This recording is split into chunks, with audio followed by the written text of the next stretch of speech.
Avian bird flu. What is it?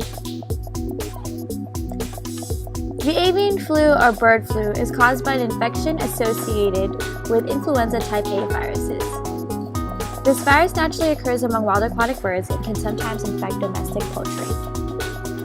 This type of flu does not normally infect humans, however, some cases have been reported.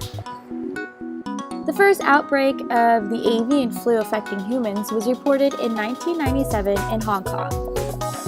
18 humans were infected and 6 died. To prevent the pandemic, public health authorities ordered a mass culling of poultry. Reported outbreaks of the avian flu have come from Africa, Asia, Europe, and the Middle East. Luckily, there have been no reports of an outbreak of this disease in the United States. So how does avian flu spread to humans? According to the CDC, it can be spread in 2 ways. 1, directly from birds or from avian influenza A virus, or 2, an intermediate host such as poultry. Signs and symptoms of this disease are of the typical flus such as fever, cough, sore throat, muscle aches, eye infections, pneumonia, and dyspnea.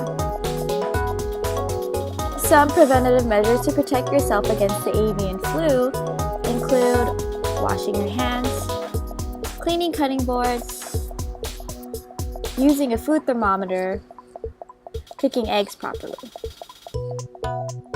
When washing your hands with soap and water, wash it for at least 20 seconds before and after handling raw poultry and eggs.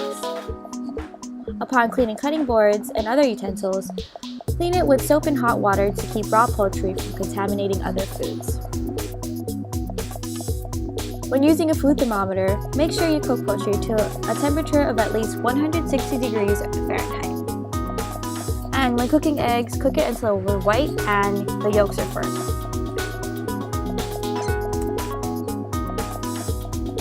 Any treatments? There is currently no vaccine to protect against the avian flu. However, antiviral drugs that treat the flu can help relieve symptoms of the avian bird flu.